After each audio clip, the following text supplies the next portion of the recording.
Welcome to Forest.chat, where we talk about individual endeavour in Western Australia, what it takes, what it means, and how you do it. I'm your host, Paul Vandermeer, and in today's episode, we're talking with Caroline Vandermeer about making your own skincare products. Caroline started making skincare products about 25 years ago. She's also run some classes on doing that for other people, and today still uses skincare products that she makes herself. Welcome to Forest.chat, Caroline. Thank you, Paul. It's great to be here. Great to have you here, Caroline. So, Caroline, there's a multi-billion dollar business out there with companies making skincare products, and then you also see little artisan skincare makers. What exactly are you doing in the field of making skincare products? Well, I dare say I have an interest in natural health anyway, and your skin is your biggest organ on your body. So what you put on it gets absorbed into your body. And when you start becoming aware of that, you start becoming more interested in, well, what am I doing? And one of the things that's fascinating is people don't realize that what they put on their bodies gets absorbed in, and yet it's what pharmaceuticals use for patches, and there's lots of dermal things that are out there. And one of the things I often talk about with people when I'm running courses on making skincare is if you slice some garlic and put it on a Band-Aid on your feet, you will taste it. And that just shows you how skincare, or what you put on your skin, gets absorbed into your body. So I dare say I became fascinated and used to use some natural products, and a friend said, I'm going to go along to a course on making my own skincare. Do you want to come along? And it changed my life. So I make small batches for myself. However, I might make a batch for a friend or someone else in my family who's interested in skincare, or I teach people how to make their own skincare as well. And what sort of products do you actually make? So my base product is a moisturizer, but from that moisturizer, I use it as a base, and I could make a scrub from it, I could make a mask from it, I could make a cleanser from it, and I also make lip balms, and from that you can also make, using that same recipe, you could use that as a base for making balms for healing skin, or balms for perfume, or for chest rubs, so that sort of thing. And just a slight change to it can make body butters for applying to your body as a body lotion. And then I also make my own fragrance perfumes using essential oils as well. So you mix in both the product to put onto your skin and also the fragrance that goes with it. So they come up as two different parts of the process? Totally. So I would make a moisturizer, and it would be fragrance-free. And because a lot of people are very sensitive to smells, but sensitive to what you might be using, I will never use high-quality essential oils in my products. But even then, people can still be reactive to it. So in general, if I was making something for someone that I didn't know, I would make it unscented to start off with, and then talk to them about what they might want to add to it to make it fragrant or to help with skin healing. So there's an element of both skincare, which I guess by definition is looking after your skin, but then there's also an element of healing as well that's possible. That's true. So there's things like you might add something like calendula oil for someone who has got very sensitive skin, or you might use something like arnica oil or arnica homeopathic even for someone who's going through some bruising or healing and things like that. So even bruising would tend to be seems to be underneath the skin typically. Yes, but if you've had a bad fall, your skin can be quite sensitive, and especially as we age, we tend to be more sensitive to bruising and knocks and bashes and things like that. And a lot of elderly people are on blood thinners, so they bruise very easily. So things like arnica and maybe even adding some vitamin C to that could be very healing for them. So there's quite a breadth of things that you do with the making of your skincare products.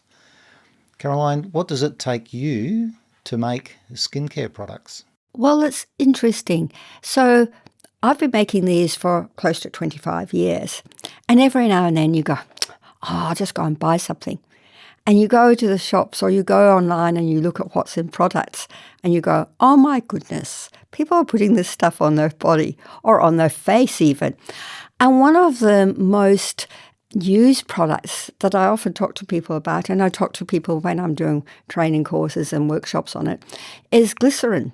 So glycerin is very highly regarded in the retail products that you find, and you will find it often in the top 3 products that are listed for, a moisturizer or a really expensive facial cream or a lip balm. And when you feel glycerin, it's amazing. It's soft and it's emollient and it's smooth. So you put it on a product that's got a high amount of that and you go, wow, this just feels like it's so good for my body because it's got that smooth feel about it. The trouble is, if it's in a high percentage, so if it's a 3rd product in a listing, it's in a high percentage in a product. And so what happens is you put it on and say it's a lip balm, you put it on your lips and they feel really moist and 20 minutes later you're going, oh, my lips feel dry again. I'll go and get some more of that and put some more on.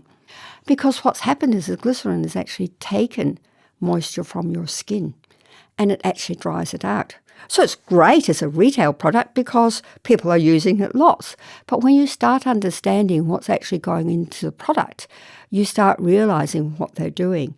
So I very quickly learnt that making a moisturizer or a batch of moisturizer took me 30 minutes from go to woe. Getting all the products out, I've got them all in a box, I take them out, I do the mixing of them and cooking or heating up of the oils and blend them all together and I can have it all put away within 30 minutes.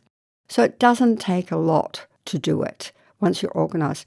It takes some prep. You need to have what you need, the ingredients. I source mine. I try to find organic ingredients that I'm using rather than just, cold pressed oil. I try and find a organic one. Sometimes that's easier than other times. And I store the oils and the butters that I use in the fridge to keep them cool and keep them from going rancid in between batches. So I make a batch, and a batch might last me maybe up to 6 months, depending on how much I share it. So I quite like giving people moisturizers because it's something that they don't think they can do for themselves. So it's really a nice gift to give to people as well. And it's easy for me, like I go, rather than making 2 batches a year, I might get to make 4. There you go. So you get a bit of extra for yourself. And it's fresher. So once I've made a batch, I will keep the one I'm using out in the open, but I'll keep the other ones in the fridge as well to make sure that they last for a longer period of time. From the perspective of what it takes you to do it, you must know the recipes. Yes, I have a recipe that I pretty much use standard, although I'm never one of these people follow recipes to a T, but I use approximate, it might be a teaspoon of this and I go, it was a teaspoon and a half, that's fine.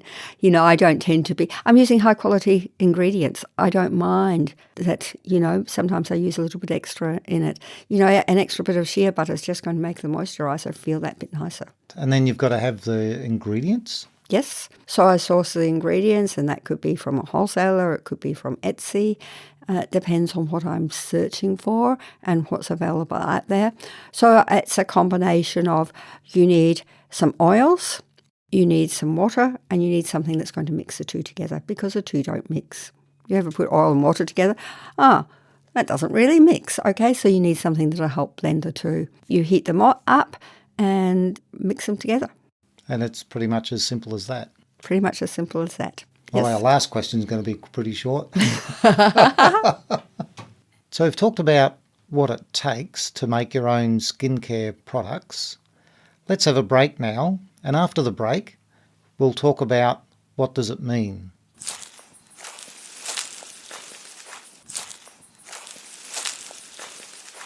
We've heard what it takes to make your own skincare products. Caroline, what does it mean to you, your family, or the community that you're able to make your own skincare products? For me personally, I like the fact that I'm using something that I know what the ingredients are. Like I know each of those ingredients, and there's very few, if you start looking at retail lines of facial products, very quickly on the ingredient list, you've got things that you don't even understand what they are. There's very few companies out there that are making natural stuff, even the ones that are promoted as natural, that actually use natural ingredients in their products. Very quickly on the ingredient list, you go, oh, I don't know what that is. And I like the fact that I'm not putting something toxic on my body. I like the fact that I can give some to someone who might be needing some moisturiser for some reason. I'll often, if I make a batch, I'll always give one to Mum because I know she appreciates having a natural skincare product that she can use, and she noticed a big difference when she swapped from retail products to my products. And also, I like to be able to, like, I've just got a new friend here, I've given her one to try as well. So it's being able to share it with others. On another level, I also like being able to teach people. And for me, that's always been a big thing with anything I do with what I make. I love being able to share it with others, and I also love being able to teach others how to do it. And so I often run courses on how to make your own moisturiser so that people can go home with a moisturiser and also the knowledge of how to do it themselves. And they're often surprised at how easy that is to do. And from that, I've had people who've started their own businesses selling on a larger scale than I'm prepared to sell, making moisturisers and skincare products. And I think that's, I always feel really proud that I've helped them on their journey to a new path that they've taken. So they have taken what you've taught them and then obviously practiced and gone to another level as well. Gone to a manufacturing level, which is great. And great to see. And then that's a product I can say to people, well, if you don't want to do it, you could use this person's product as well. So you've got someone you can refer to. Yes. If they don't want to do a course or something like that. Yes. But the course is great fun. I mean, you learn how to make something that's fun, that's useful, that's practical, and, you don't really need that many ingredients to do, and you're set up. Once you've got the ingredients, you've probably got enough to make several batches. What a great way to go. And then it's not only about actually having the product, but it's about having a healthier product, isn't it? Oh, totally. I mean, that's what sold me on it in the beginning. I was quite interested in health anyway and using more natural type products. But then even when I looked at those, they still had ingredients in them that I didn't understand what they were there for or what they were doing. So now I go, I understand what's in my product, what I'm using on my body, and it feels good. And hopefully that's a healthier way to go. Absolutely. As I said earlier, we absorb everything we put into our body and on our body, and our skin is our largest organ. So what we're putting onto it makes a difference to our health and well-being as well. That's important to know and understand that there's a big benefit to having good quality skincare products that are in use. And the fact that they cost a lot of money doesn't make them necessarily the best thing out there. It's quite interesting having a look at those products and seeing what's in them and going, wow. And seeing, especially, I just talked about the glycerine, especially when you start looking at how high up on the product list that is and when you understand what it does, that in very small amounts, glycerine is actually really good because it will actually help moisturize, but it's usually used in very high amounts in most of the retail products. And it's drying out our skin and drying out our lips. And yet we think because it feels so smooth that it's actually a benefit for us. So it's really quite sad when you start realizing and going, oh, wow, okay. And it's amazing. I can go into, a pharmacy or a big shop and have a look at products and just go, wow, and how expensive they are. For less than one of those moisturisers, you can be set up to make your own moisturiser at home and go with it. For a number of batches. Oh, totally, yes. And what about the elements of being able to do it yourself, Caroline? I love that aspect of a lot of things that I do, and especially making a moisturiser or a skincare, because you're so involved in it and you can tailor it specifically to what you want. And it's such a great feeling, like, oh, that's my batch.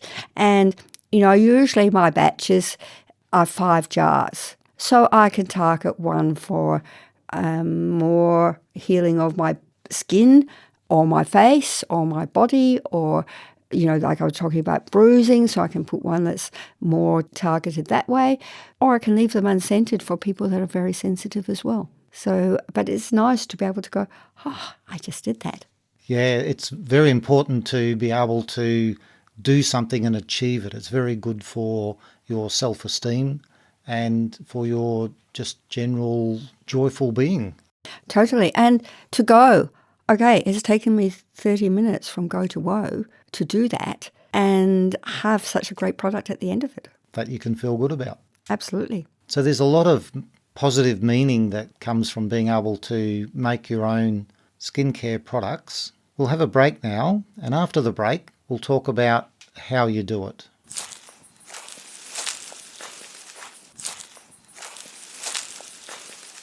We've talked now about what it means to be able to make your own skincare products. Now, let's look at how you do it. Caroline, how do you do it? It's very easy. The first thing is having some sort of recipe that you're going to use. All the recipes, and there's lots of them out there, will be a combination of using some oils, some fats, and water, and then something to mix them together. So you will need a recipe, then you will need your ingredients. The ingredients might be things like you could use water, and I would always recommend it if you're using water, use high quality water, so good spring water, at least filtered water. Or my preference, especially if I'm making moisturizers, is to use rose water. I think I love the smell of roses, and it's subtle in there. So even if people are sensitive, most people will cope with the smell of and the healing properties of rose water. So where does rose water come from? What makes it rose water? Roses, and crushed into water and allowed to immerse their scent into the water and then strained. So, yes, I don't make my own rose water. However, I do use rose water as my toner. So whilst I might make a moisturizer and a cleanser, I use 100% rose water as my toner in between. So that's the first ingredient, some water. The second one would be looking at oils. So they use a combination of macadamia oil and jojoba oil. And then I use a combination of butters, shea butter and cocoa butter. And the butters make the product richer and add more soothing properties to it. And they also help with the blending of the oil and the water. And I also use some emulsifying wax to get everything blended together. And then I'll use a preservative. The preservative I use is grapefruit seed extract. And that just stops it from growing mouldy very quickly. It stops it very quickly from going mouldy, or it goes mouldy very quickly if you don't use it? Well, it was interesting. So the very first batch I made myself, I used only a very small amount of grapefruit seed extract, and it very quickly grew things on it. So I learned the value of adding a reasonable amount of grapefruit seed extract. You've got natural products, you're blending them together. Maybe my jar wasn't 100% clear or whatever. But I learned very quickly the value of grapefruit seed extract. Sounds like a cheese platter that I got once as a present that turned into a scientific experiment. Well, I can imagine a cheese platter would with you. So once you've got your ingredients together, I heat them up in what they call a bain-marie, which for me is just an old frying pan that I use. And you put some water in there and you put your containers that have them. Initially, you separate your oils and fats from your water because you're wanting to heat them both up to the same temperature. So you're putting them in the bain-marie. And once all the fats and oils have melted, you take them off the heat, you blend the two together, and I use a blending stick to assist the process. And then afterwards, I allow it to cool a bit, and just before I pour it into the jars, I add my grapefruit seed extract. And if I'm scenting the whole lot with one scent, I would add the aromatherapy essential oils then. Mostly I add those to the pots individually. And then store them in the fridge. Yes. or use them straight away. Use them straight away, to store them in the fridge, or share them with others. Well, it's been very interesting talking about making skincare products, Caroline. Thank you very much for joining us on Forest.chat. All the Forest.chat listeners wish you all the best with your future endeavours. Thank you, Paul, and Forest.chat. I've really enjoyed this. It's something I really love doing, and so it's nice to be able to share that with a different audience. You've been listening to Forest.chat, where we talk about individual endeavour in Western Australia, what it takes, what it means, and how you do it. I'm your host, Paul Vandermeer. In today's episode, we talked with Caroline Vandermeer about making skincare products. Remember, there are 4 ways you can get involved with Forest.chat. Share the domain Forest.chat with your friends and family and people you meet. Listen to the episodes at forest.chat/episodes. If you have something that you do that people might find interesting or that very few people do, book an interview at forest.chat/interview. If you want to support a local business, book an advert at forest.chat/advert. I'm looking forward to being with you for our next interview. Until then, enjoy making it happen.